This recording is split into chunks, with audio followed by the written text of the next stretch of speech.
We've all been here, right? I mean, not actually swinging through buildings, but rather wishing it was possible. So, what if it was? If we ignore the fact that a radioactive spider bite would give us cancer instead of superpowers, then would you want to get bit? And if so, then how would your powers work with real-life tech and physics? Would they even work at all? Trust me, it's way more complicated than you think. So let's start simple, shall we?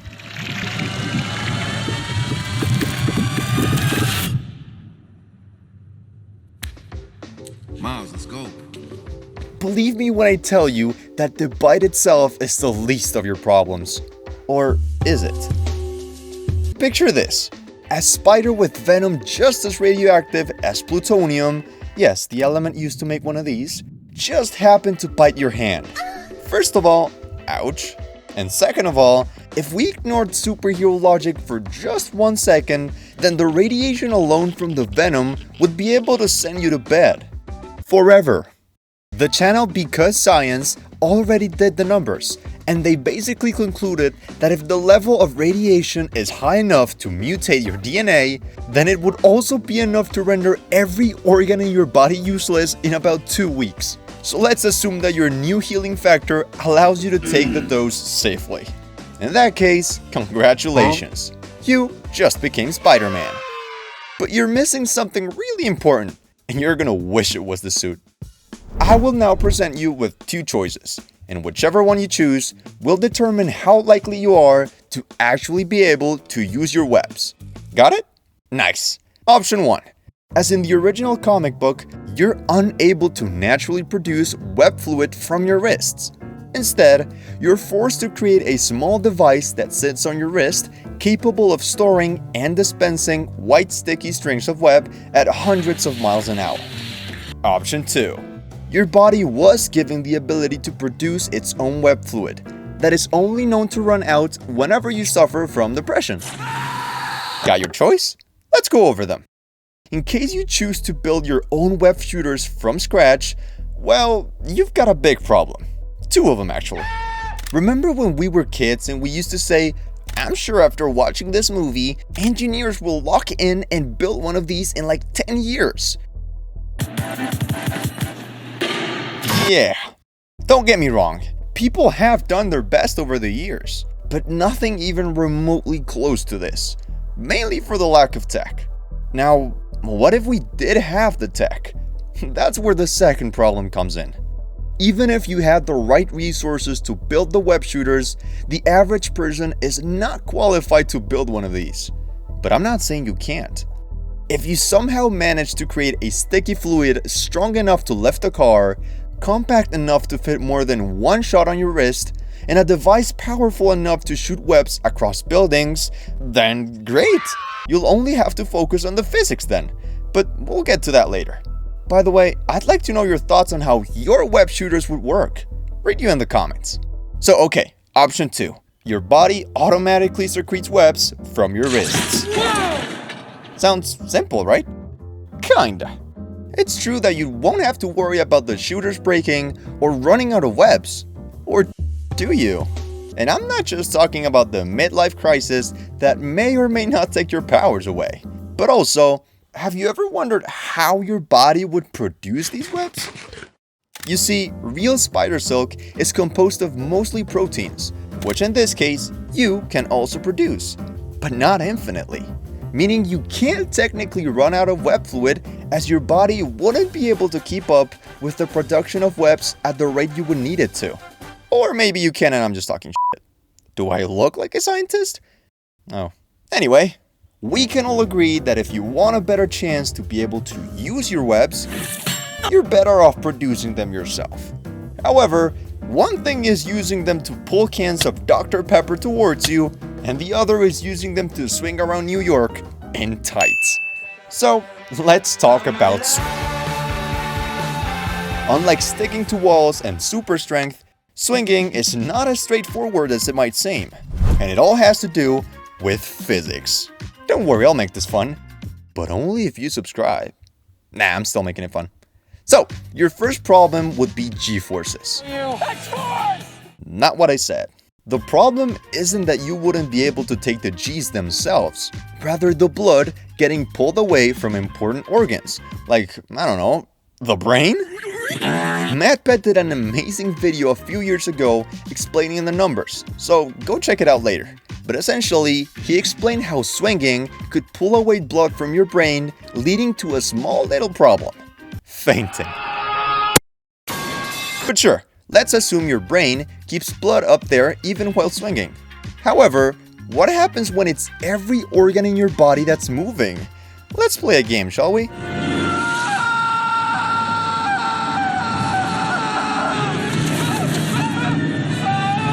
Question: what will happen next? Peter will hit the wall. Peter will face through the wall. Peter's organs will get crushed. You will subscribe to the channel. Pretty easy, right? Let's try that again. Same situation as before, but this time... whoa. Looking back at MatPat's video, we can see that indeed, momentum exists. Which means that at a high enough speed, every landing, either in walls or the floor, might just end up with your organs getting... But wait, maybe Spider-Man's super strength allows him to sustain impacts at high speeds, right? Sure, but we still have one more problem that proves how Spider-Man couldn't care less for physics. Check out the end of the swing in this clip. Did you catch it? We'll get to it in a second, but maybe this video will make things clear.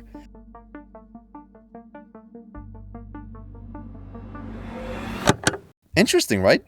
Both in games and movies, Spider-Man's coolest tricks are only possible because he never seems to lose any momentum.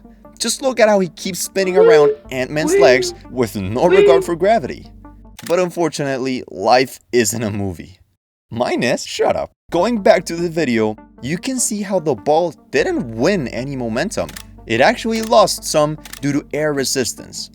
This principle unfortunately proves how it would be impossible for you to gain height or keep a constant speed by only swinging normally, which means that instead of your swinging looking like this, it would look something like this.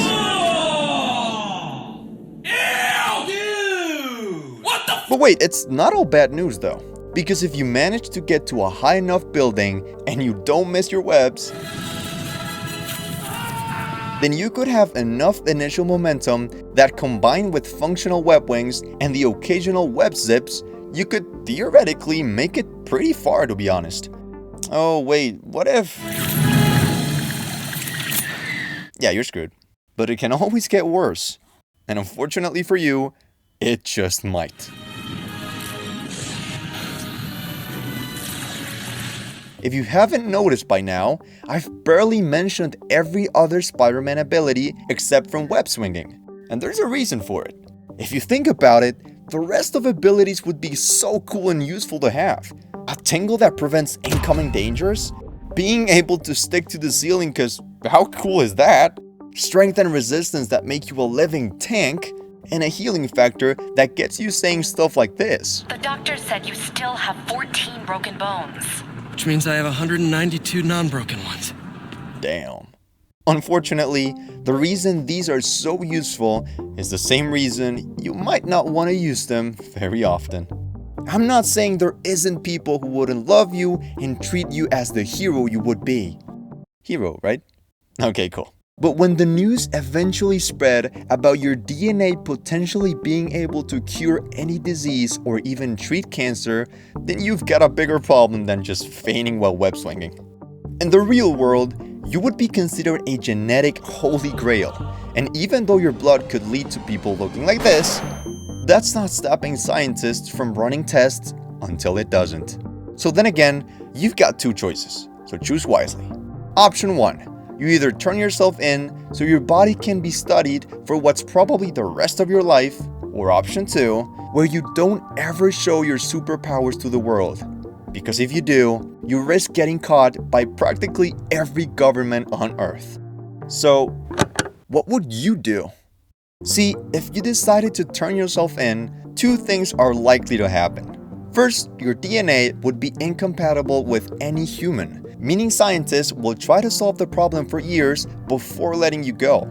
If they let you go. What do you mean, if? On top of that, the results of harnessing your genetic material could go from curing diseases and healing broken bones in days to having entire armies of super soldiers around the globe. I'll let you guess why that isn't a good idea. Now, if you instead decide to hide your powers forever, then sure, it should work. If it wasn't for one small problem. Getting blood samples and your DNA tested is extremely dangerous. Oh, and having kids too, but that's regardless of the spider powers. So getting your superhuman genes checked, or even worse, spreading them around the gene pool, is off the table, since it might just leave you or your child in the same situation as option 1. But hey, that's just a theory. So feel free to leave your opinion and say if you would like to get bit or not, because this is my final answer. And if you want to know what your secret identity would be a whole nother issue, click here to find out why. See you in the next one, and thanks for watching.